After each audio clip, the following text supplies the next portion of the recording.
అంటే ఏ విషయంలో కూడా మనం భయపడకూడదు,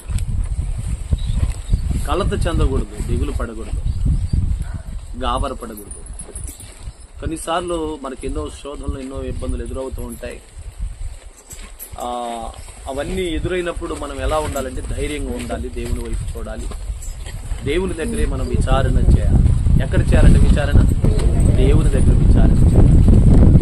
కొన్ని శ్రమలు, కొన్ని అవమానాలు, కొన్ని నిందలు, కొన్ని బాధలు ఎదురవుతూ ఉంటాయి. అయిన వారి నుండి, సొంత వారి నుండి, బయట వారి నుండి శోధనలు, శ్రమలు ఎదురవుతూ ఉంటాయి. సరే, ఎన్ని ఎదురైనప్పటికీ మనం దేవుని దగ్గర విచారణ చేసి దేవుని దగ్గర ప్రార్థన చేస్తే మనకు కలిగిన భయములన్నిటిలో నుండి దేవుడు మనల్ని విడిపిస్తాడు, ఖచ్చితంగా విడిపిస్తాడు. మనం నమ్ముకున్న దేవుడు నమ్మదగిన వాడు. ఆయన ఏ బాధను చూసి దాటిపోయేవాడు కాదు. ఆయన నీ కన్నీరు చూసి ఆనందించేవాడు అసలకే కాదు. ఆయన నిన్ను ఆదుకుని ఆదరించేవాడు మన ప్రభు. కాబట్టి ఈరోజు మనం ఎన్నోసార్లు ఈ వాక్యాలు విన్నాం, నేర్చుకున్నాం. అయినా మళ్ళీ ఎందుకో దేవుడు ఈ మాటలనే బయలుపరుస్తూ ఉన్నాడు. మనం నేర్చుకుని కొన్ని మాటలు త్వరగా ముగిచేస్తాం. రండి, కీర్తన గ్రంథం 34వ కీర్తన 4వ వచనములో దావీదు మహాభక్తుడు ఈ కీర్తన గ్రంథాన్ని రచించిన గ్రంథకర్త. ఆయన అంటున్న మాట ఏంటంటే, నేను యెహోవా యొద్ద విచారణ చేయగా ఆయన నాకు ఉత్తరం ఇచ్చెను. నాకు కలిగిన భయములన్నిటిలో నుండి ఆయన నన్ను తప్పించెను. ఈ మాటలు మీరు అండర్లైన్ చేసుకోండి. నాకు కలిగిన భయములన్నిటిలో నుండి ఆయన నన్ను విడిపించి తప్పించును అంటున్నాడు. అంటే ఏదైనా శ్రమ గాని, బాధ గాని, కష్టం గాని, ఇబ్బంది గాని, ఏదైనా శోధన గాని, భయంకరమైన వ్యాధి గాని, సరే ఎలాంటిదైనా ఏ భయము చేత నువ్వు బాధపడుతున్నావు, దేవుని దగ్గర విచారణ చేస్తే నీకు కలిగిన భయములన్నిటిలో నుండి ఆయన నిన్ను ఏం చేస్తాడంట? తప్పిస్తాడు, విడిపిస్తాడు. ప్రేమ బిడ్డలారా, అందుకే మనం ఏకాంత ప్రార్థన, అడవి ప్రార్థన, లేకపోతే మోకాల ప్రార్థన, కన్నీటి ప్రార్థన, ఉపవాస ప్రార్థన అని చెప్తూ ఉంటాను నేను. ప్రార్థనలో 3 రకాలు ఉన్నాయి తెలుసా? ఒకటి మోకాల ప్రార్థన, రెండోది కన్నీటి ప్రార్థన, మూడోది ఉపవాస ప్రార్థన. ప్రార్థన మన జీవితానికి పరిష్కారం తీసుకొస్తుందండి. ప్రార్థనే మన జీవితంలో జవాబు, మనం అడిగిన ప్రశ్నకి జవాబు దొరుకుతుందండి. ప్రార్థనే మనకు వచ్చిన శ్రమకు విడుదలను ఇస్తుందండి. ఇప్పుడు గట్టిగా ప్రార్థన లేకుండా మనం ఏం చేయలేం. ఒక మహాభక్తుడు అన్నాడు ఒక మాట, అన్న ప్రార్థన అనేది ఎలా ఉపయోగపడుతుందంటే, వర్షములో గొడుగు పట్టుకుంటే అది నిన్ను తడవకుండా మాత్రం ఆపుతుంది, గాని వర్షాన్ని మాత్రం ఆ గొడుగు ఆపలేదు. అంటే ప్రార్థన శ్రమ రాకుండా ఆపలేదు, గాని ఆ శ్రమలో నువ్వు ఇబ్బంది పడకుండా మాత్రం ఆపగలదు. అంటే మనం ఉన్నన్నాళ్ళు ఏదో ఒక శ్రమ వస్తూనే ఉంటది. ఆ శ్రమ వచ్చినప్పుడు ఈ గొడుగు ఏ విధంగా ఆ వర్షాన్ని తడవకుండా మనల్ని ఎట్లా ఆపుతుందో, ఆ ప్రార్థన కూడా మనల్ని అలా కాపాడుతుంది. అంతే కదండి. మరి గొడుగు వేసుకోగానే వర్షం ఆగిపోదుగా, ఆగిపోదు, వర్షం పడుతూనే ఉంటది. కానీ ఆ గొడుగు ఎలా ఉపయోగపడుతుంది? ఆ పడే వర్షము నీ మీద పడిచి నిన్ను తడవకుండా మాత్రం ఆపుతుంది. అంటే మనం బ్రతికినంత కాలం ఏదో ఒక శ్రమ, శోధన వస్తూనే ఉంటది. ఈ గొడుగు అనే ప్రార్థన ఆ శ్రమ అనే వర్షాన్ని మన మీద పడకుండా ఆపుద్ది, కానీ వర్షం పూర్తిగా పడకుండా ఆపదు. అది గుర్తుపెట్టుకోవాలి.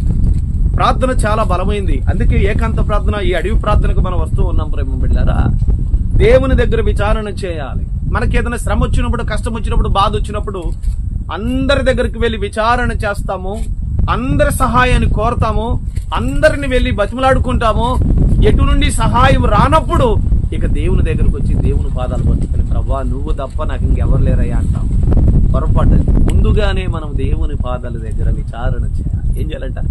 విచారణ చేయాలి. ఏమన్నాడు అక్కడ భక్తుడు? ఏమంటున్నాడు? యెహోవా యొద్ద విచారణ చేయగా ఆయన నాకు ఉత్తరం ఇచ్చెను.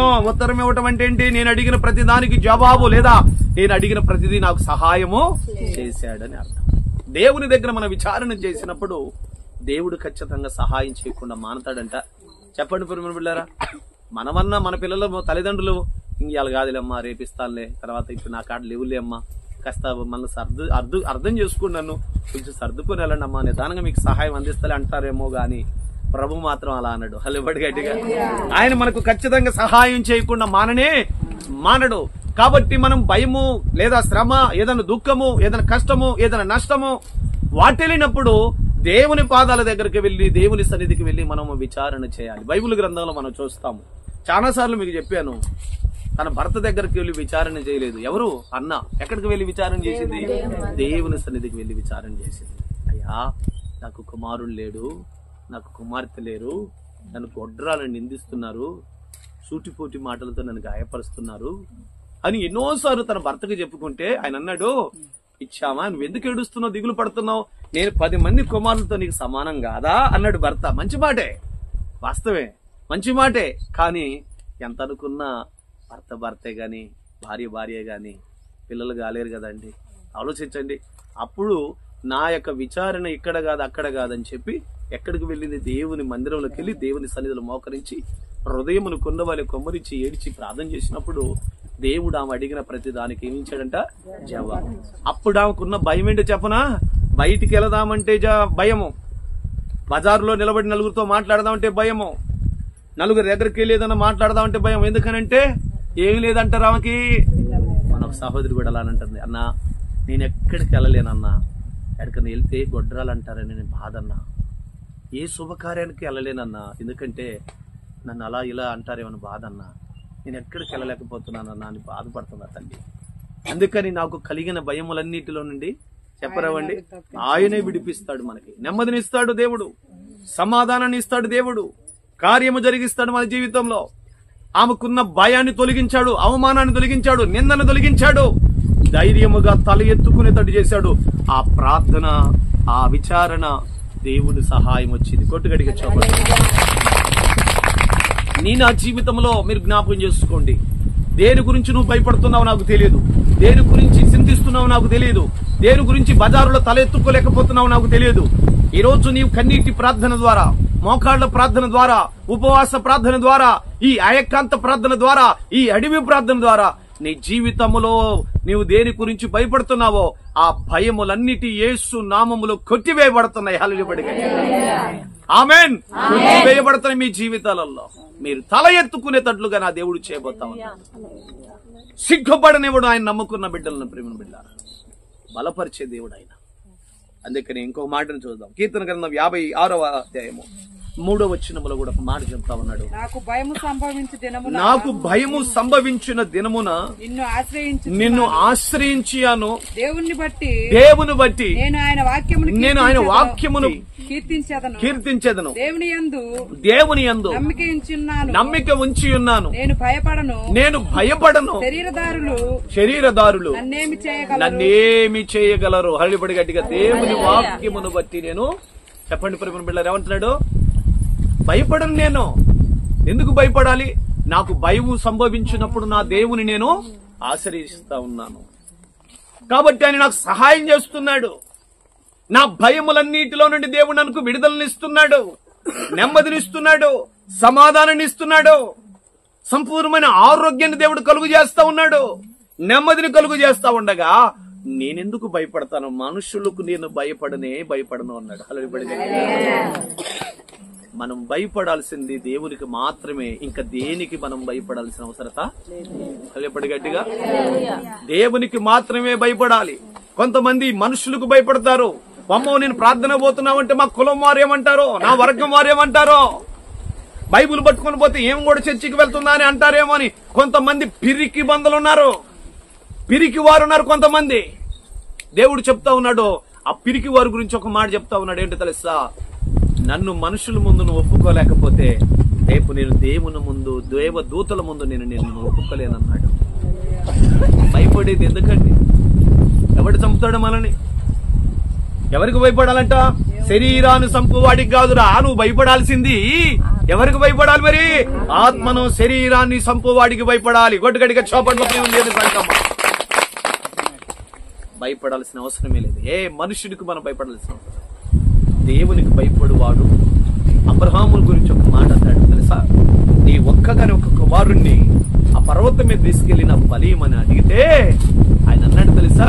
ఎరికాడకుండా తీసుకెళ్లి ఆ కట్టెలు పేర్చి ఆయన్ని ఆ కట్టెల మీద ఇషాకును కాళ్ళు చేతులు కట్టేసి బలి ఇవ్వటానికి సిద్ధపడతా ఉంటే దేవుని దూత వచ్చి, అబ్రహమా నీవు దేవునికి భయపడు వాడవని నాకు అర్థమైంది, కాబట్టి నీ కుమారుడు బలి ఇవ్వద్దు, అదిగో పొదలో చిక్కుకున్న గొర్రె పిల్లను తీసుకొచ్చి బలి ఇవ్వమన్నాడు. ఆలోచించండి ప్రేమ దేవుని సంగమా, మనం మనుషులకు కాదండి దేవునికి భయపడాలి. అందుకని ఇక్కడ ఏమంటున్నాడు, మళ్ళీ చదువునా, నాకు భయము సంభవించి దినమున నిన్ను నేను ఆశ్రయించి ఉన్నాను. మీకు మాట చెప్తా వినండి. మన పిల్లలు నిద్రపోతా ఉన్నారనుకోండి, ఉలిక్కి పడగానే మనం దగ్గరికి వెళ్తాము, ఈపును ఒక దెబ్బ కొట్టేస్తాం. ఎందుకు చెప్పరు? ఎందుకని? నేను నీ పక్కనే ఉన్నాను, నువ్వు భయపడుతున్నానా, నీకెందుకు, ప్రశాంతంగా నిద్రపో, నేను ఎక్కడికి పోను, నీ పక్కనే ఉంటాను, నువ్వు నిద్రపో, నేను వెలుగుతూ ఉంటాను, నీ దగ్గరికి ఏది రాకుండా నేను చూసుకుంటాను, నీకెందుకు టెన్షను, నువ్వు హాయిగా నిద్రపోనానా అని మనం ఎనుగుతడుతూ ఉన్నాం. అంతే కదండి. పిల్లలు ఉలిక్కి పడిన వెంటనే ఈపును ఒక దెబ్బ కొట్టి, నేనున్నానా, నీకేం కాదు, భయపడకు, నిద్రపోనానా అంటుంటాం కదండి. అలాగనే దేవుడు కూడా మనతో ఉండి మన ఎన్ని తడుతూ ఉన్నాడు. నాకు భయము కలిగినప్పుడు నిన్ను ఆశ్రయించేదను, ఎందుకనంటే నేనున్నాను, ధైర్యంగా ఉండు బిడ్డ అని ఆయన మనకు సహాయం చేస్తాడు. నడిపిస్తాడు నా దేవుడు, శ్రమలోనైనా నడిపిస్తాడు నా దేవుడు, శ్రమలోనైనా అడుగులు తడబడినా అలసట భయపడినా, అడుగులు తడబడినా అలసట భయపడినా, చేయి పట్టి నన్ను కట్టి తండ్రి ఆలోచన చేసి, చేయి పట్టి నన్ను కట్టి తండ్రి ఆలోచన చేసి, నడిపిస్తాడు నా దేవుడు, శ్రమలోనైనా నన్ను విడువడు.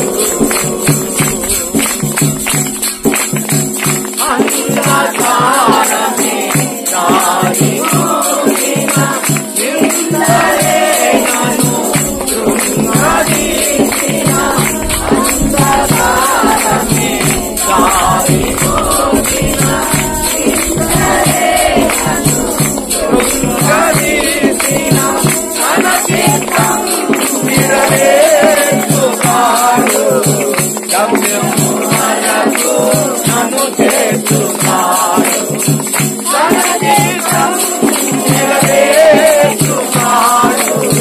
గమ్యము వరకు నన్ను చేర్చుతాడు, నడిపిస్తాడు నా దేవుడు, శ్రమలోనైనా నన్ను విడువడు. హల్లెలూయా. నాకు భయము కలిగినప్పుడు యెహోవాని నేను ఆశ్రయించగలను. అప్పుడు మనుషులు నాకేమి చేయగలరు?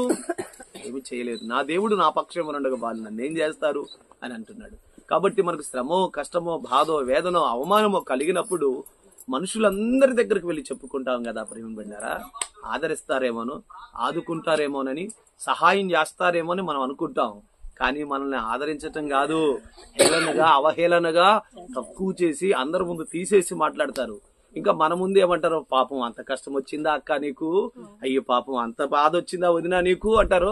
నువ్వు వెళ్ళగానే వాడికి ఇలాగనే జరగాల, ఈమెకి ఇలాగనే జరగాలంటూ అవతల వారు ముందు మనల్ని తీసేసి తేలికగా, అవహేళనగా మాట్లాడతారు.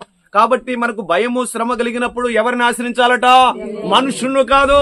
బైబిల్ ఏం చెప్తుంది తెలుసా? రాజును నమ్ముట కంటే, ప్రధాను నమ్ముట కంటే, అధికారులు నమ్ముట కంటే యెహోవాను నమ్ముట మేలని బైబిల్ చెప్తా ఉంది.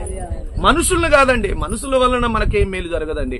వాళ్ళని నమ్ముకుంటే వేస్ట్ అండి. వాళ్ళ వల్ల మనకి ఏమి ఒరిగేది ఉండదు. ప్రేమ బిడ్డలారా, 146వ కీర్తన 3వ వచనంలో ఏమని రాయబడిందంటే, రాజుల చేతనైనను నరుల చేతనైనను రక్షణ కలగదు, వారి నమ్ముకోకండి, వారి ప్రాణము వెడలిపోవును, వారి మట్టి పాలవుదురా, వారి సంకల్పము ఆనాడనే నశించును.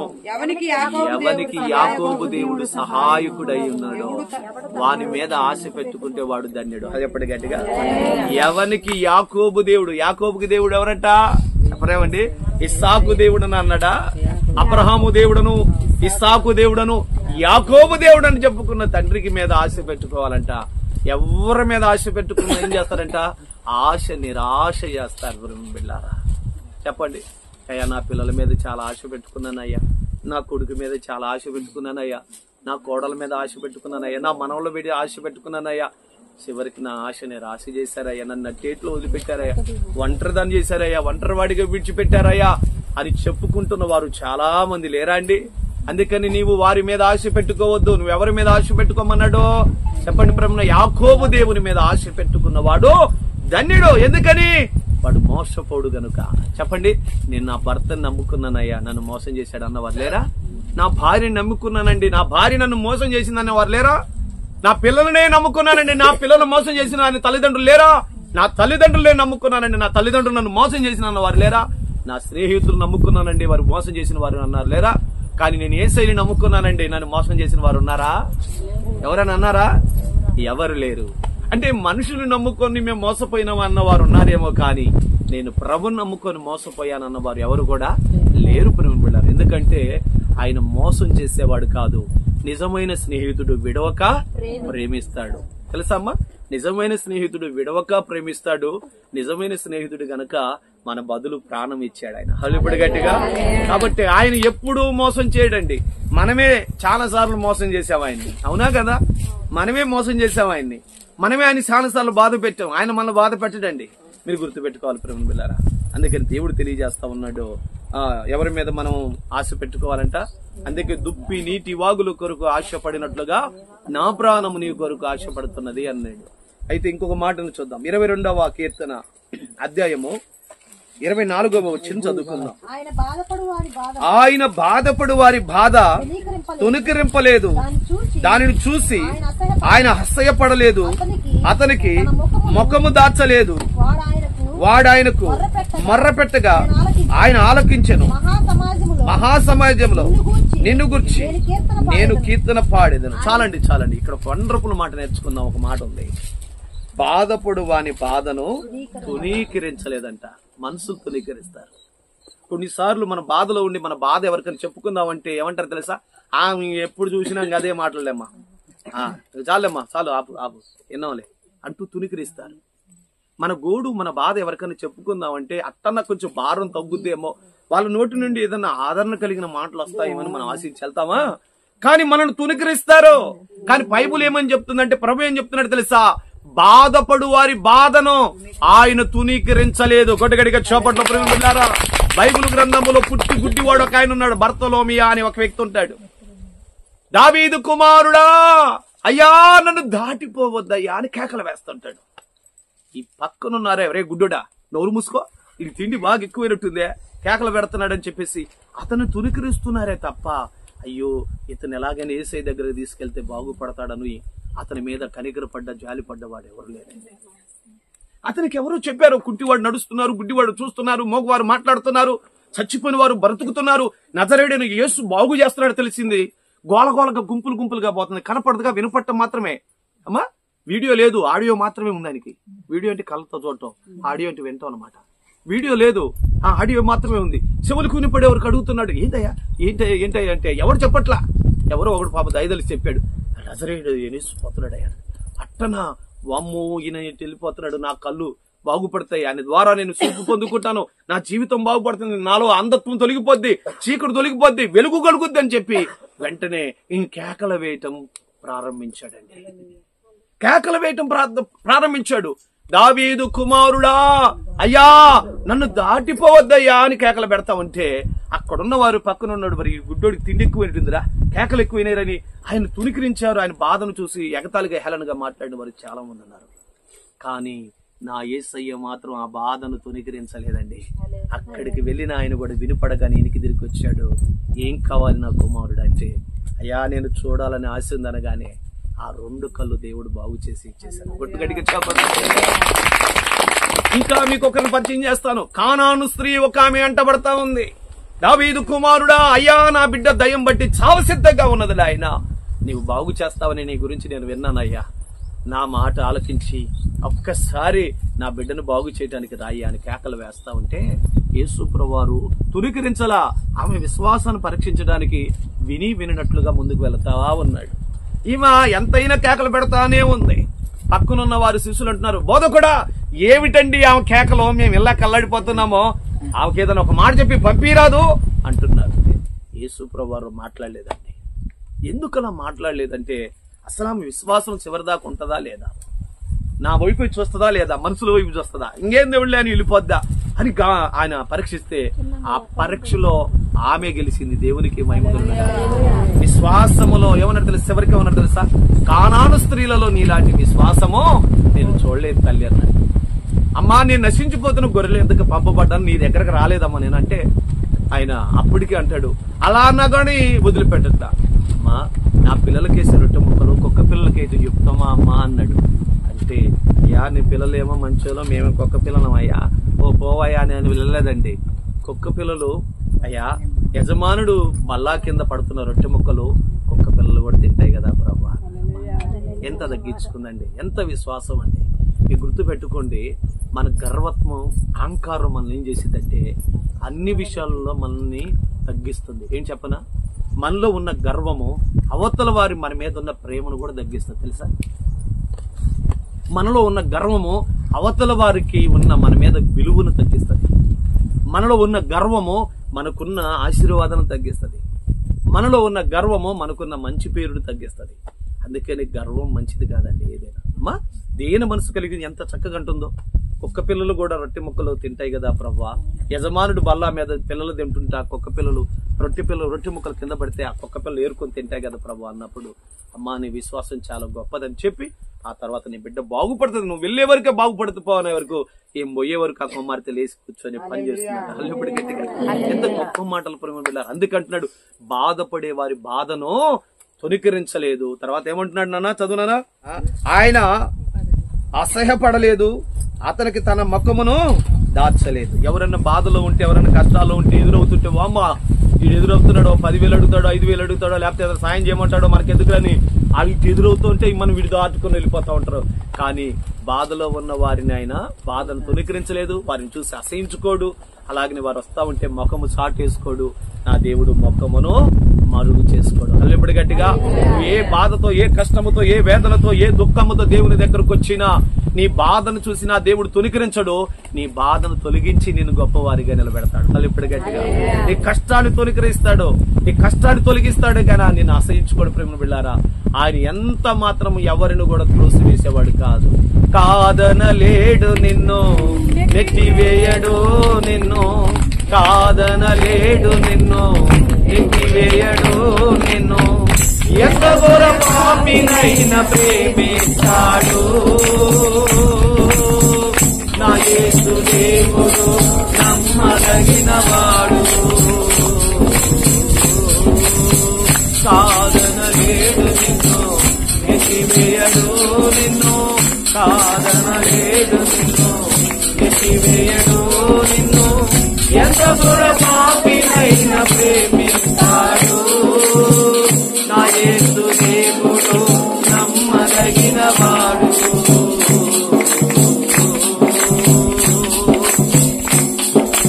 పాపములో పట్టబడిన స్త్రీని ప్రేమించలేదా, తన పాపములు క్షమించి రక్షించలేదా.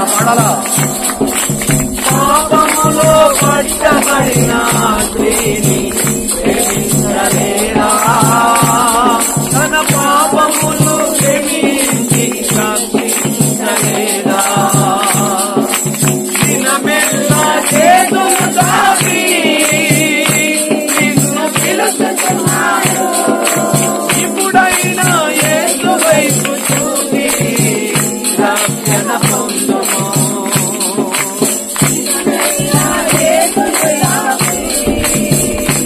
నిన్ను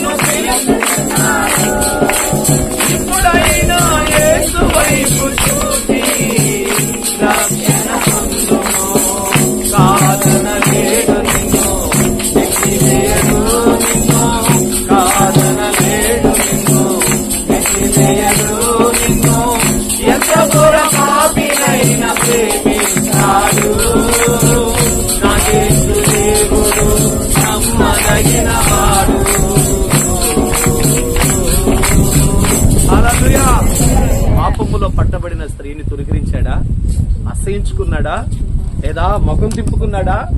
అంతే కదండి. తప్పిపోయిన కుమారుడు వస్తే ఆ తండ్రి అసహించుకున్నాడా? తునికరించాడా? ముఖం తిప్పుకున్నాడా? అలాగే మన ప్రభు కూడా నీవు ఎలాంటి బాధతో దేవుని దగ్గర వచ్చి విచారణ చేస్తే ఆయన ఖచ్చితంగా సహాయం చేస్తాడు. ఒక్క మాట చెప్పి ముగిస్తాను. మూలవాక్యంలోనే 6వ వచనంలో ఏమని ఉంటుందంటే, ఒకసారి ఏమన్నట్టు చూద్దాం రండి. 4వ వచనం కాంచి మనం చదువుతున్నాం.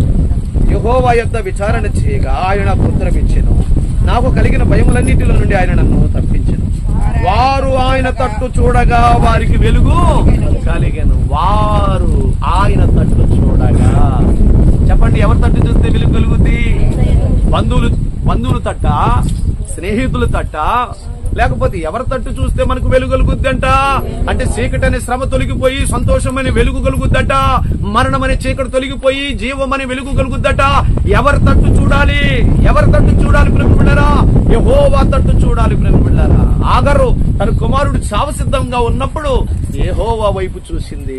అప్పుడు ఆ ఎడారిలో ఒక బండలో నుండి ఓటేస్తే ఆ పిల్లగాడు తాగినప్పుడు, నీవు చూచుచున్న దేవుడు అయ్యా, నా వైపు చూసావో అని చెప్పింది. ఆమె ఎవరి తట్టు చూసింది చెప్పండి? ఎవరి తట్టు చూసిందండి? తన భర్తకున్న ఇంకొక భార్య శారమ్మ, వాళ్ళిద్దరు యజమాను నెట్టివేస్తే ఆ యజమాను నమ్ముకున్న దేవుడు నేనెందుకు కొనవాలనుకోలేదండి. కానీ ఆ దేవుడే నాకు సహాయం చేస్తాడని దేవుని వైపు చూసింది. ఆగరు ఎవరి తట్టు చూసిందంట? దేవుని తట్టు. ఏం జరిగిందంట? సహాయం అందించిన బిడ్డ బ్రతికాడు. బిడ్డ మనం దేవుని తట్టు చూడాలి. తప్పిపోయిన కుమారుడు కూడా ఎవరి తట్టు చూసాడు చెప్పండి? దేవుని తట్టేనా? తండ్రి తట్టు చూశాడు. ఆకాశము తట్టు కనులెత్తి, తండ్రి నీకును విరోధంగా నా తండ్రికి విరోధంగా పాపం చేశానయ్యా. ఇప్పుడు నేను ఈ బంధువులు తినే పొట్టు తినాల్సిన పరిస్థితి వచ్చింది బాబు. నా బుద్ధి గడ్డి తిన్నదయ్యా, స్నేహితులు మాటిన్నానయ్యా, లోకం వైపు చూశానయ్యా, మనసుల వైపు చూశానయ్యా, చివరికి నాకున్న అన్ని కోల్పోయి నేను ఈ స్థితిలో ఉన్నానయ్యా, నన్ను క్షమించయ్యా అని దేవుని తట్టు చూడగా చీకటి తొలగి వెలుగు కలిగింది. ఇంటికి రాగానే అన్ని చేసేసాడు. అలాగనే ప్రేమ బిళ్ళరా, దేవుని తట్టు మనం చూసినప్పుడు, దేవుని దగ్గర విచారం చేసినప్పుడు నీకు కలిగిన భయములన్నిటిలో నుండి దేవుడు నిన్ను విడిపిస్తాడు. కాబట్టి ఈరోజు మనం నేర్చుకోవాల్సిన ఆత్మీయ పాఠం ఏంటంటే, శ్రమ వచ్చినప్పుడు కుంగిపోవద్దు, శ్రమ వచ్చినప్పుడు ప్రార్థన చేయి, దేవుని తట్టు చూడు, దేవుని దగ్గర విచారం చేయి, దేవుని మందిరంలోకి వెళ్ళి విచారం చేయి. నీకున్న ఇబ్బంది ఏదున్నా అది తొలగిస్తాడు. ఒక ఆమె వచ్చి అడుగుతా ఉంది ఎలీషా దగ్గరికి, అయ్యా నా పెనిమిటి చనిపోయిన సంగతి నీకు తెలిసిందే కదా, నీ దగ్గరే శిశురీకం చేశాడు కదా, అప్పులు వాడు వచ్చి నా 2 పిల్లల్ని తీసుకెళ్తానంటున్నాడయ్యా, ఇప్పుడు నా పరిస్థితి ఏమిటయ్యా, నువ్వే నాకు సాయం చేయాలన్నప్పుడు, అమ్మా నీ దగ్గర ఏమున్నదమ్మా అని అడిగాడు. అప్పుడు ఆమెన్నది, నా దగ్గర ఒక నూనె కుండ ఉంది ప్రభా అయ్యా పాస్టర్ గారు అని చెప్పింది. అయితే ఖాళీ కుండలన్నీ తీసుకొచ్చి ఇంట్లో పెట్టి ఆ నూనె కుండలో నూనెంతా ఆ కుండలలో నింపండి అమ్మా అని చెప్పాడు. ఆయన చెప్పినట్టుగా 2 కుమారులు ఆమె వెళ్ళి ఖాళీ కుండలన్నీ తీసుకొచ్చిన తర్వాత ఆ కుమారుడు ఏం చేశాడు తెలుసా ప్రేమ బిళ్ళారా? ఆ కుండల్లో ఖాళీ కుండలో నేను కొంచెం నింపగా అవన్నీ నిండిన తర్వాత వచ్చి, అయ్యా కుండలన్నీ నిండిని అయ్యా అనగాని, నీ అమ్ముకొని నీ అప్పు తీర్చుకొని ఆ తర్వాత నీకు కావాల్సింది ఉంచుకోమన్నాడు. ఇప్పుడు చెప్తావేనండి ఆ కుండలన్నీ ఖాళీ కుండలన్నీ ఎవరు అనుకుంటున్నారు? మీరే. ఎప్పటి గట్టిగా ఆ 2 కుమారుని తీసుకుపోతానని వచ్చింది ఎవరు అనుకుంటున్నారు? దేవుడు.